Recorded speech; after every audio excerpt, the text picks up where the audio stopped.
Good morning, good afternoon, good evening, good day. It's Gord. You're hurting hippie, and we're starting another week. And this is the first week of summer, and I hope you are well. Well is an appropriate term for today's talk, but it's also you or me being well is also a relative term. Today, I'm well compared to how I was the last couple of days. I have had a huge fibromyalgia flare up over the last couple of days, and I've been keeping to myself.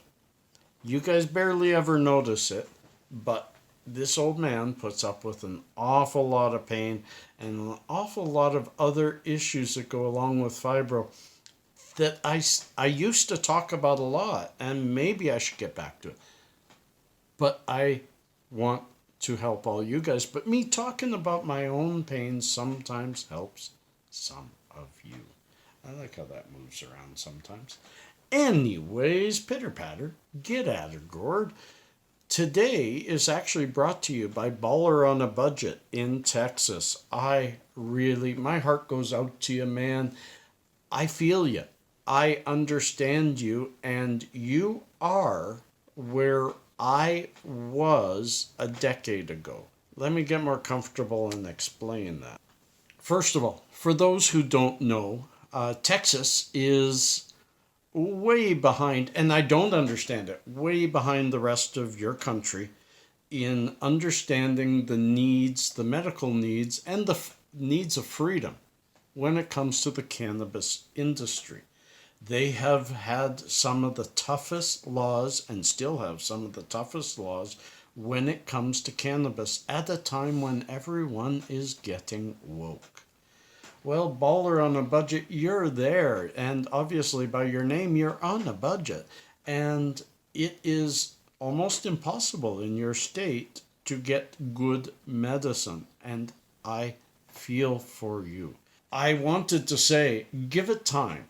Give it time. I've said it before, this snowball, there was, when I was young, just a very brief, a very small movement, a trickling, a snowfall, a light winter snow. That's all it was. And it took 50 years to get here. And now it's this huge snowball. And sure, there's some states and places and localities that are on the periphery of this snowball and thinking they're going to hold on, but they're not. It's going to go, I would hazard a guess that it's federal illegality, Schedule 1 in the US, will disappear within the next 4 years. That's the hippie thought. That's my prediction, which means Texas will go along the same route. But I say to you, hang on, and it does get better for a reason, Baller. There is a good reason for this.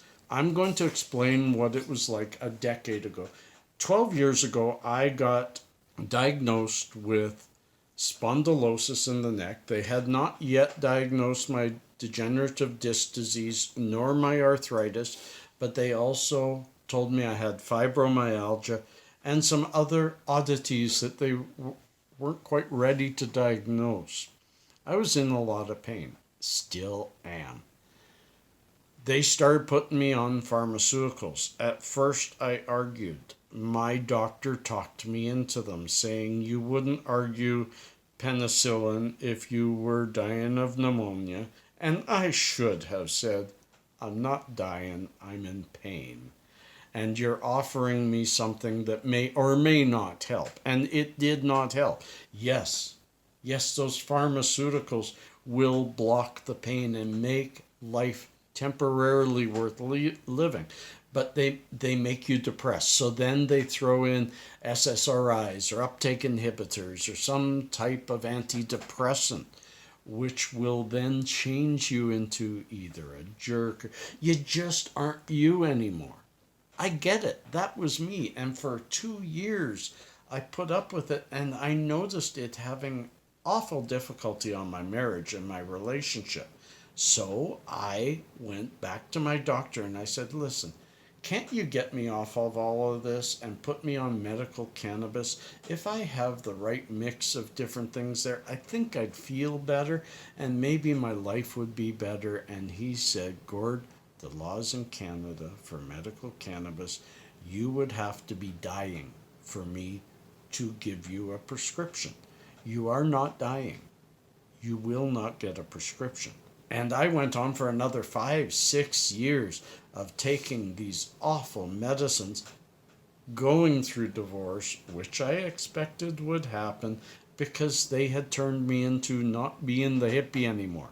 I wasn't a happy guy. I was a guy that you turn and look at me sideways, I might just ask you for a fight.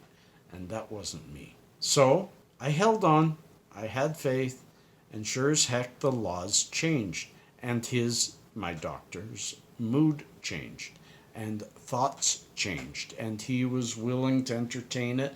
And over the next 2 years, we figured it out, and I slowly titrated. I've been 3 years, 3.5 almost, pharmaceutical free, and I'm 100% on cannabis. First statement on that. It does not do as well as the pharmaceuticals in blocking pain, in blocking bad memories, in blocking the depression. It doesn't. But it lets you be you, and it lets you be in contact with your pain. It does reduce it, and it allows you to manage it. Now, that's all fine and dandy, but you're probably, and any of you from Texas are saying, yeah, that's all great in the world of Canada where you've actually legalized it fully. But that ain't coming to Texas. Let me say, I think it will. I think it'll take longer because I read about this from May 2019. I'm going to read this to you. Texas lawmakers passed a bill that would increase the number of qualifying patient conditions for medical marijuana, a development that likely could boost dispensary sales in the state's limited MMJ program. The Texas state passed HB 3703 on Wednesday, after it previously advanced through the State House. The measure now goes to the desk of Greg Abbott, the governor, a Republican. That's a tough one. Yes, Republicans. I don't get it.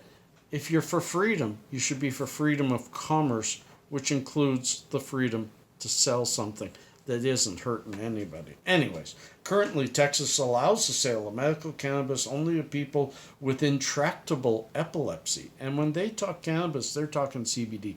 They are not talking THC.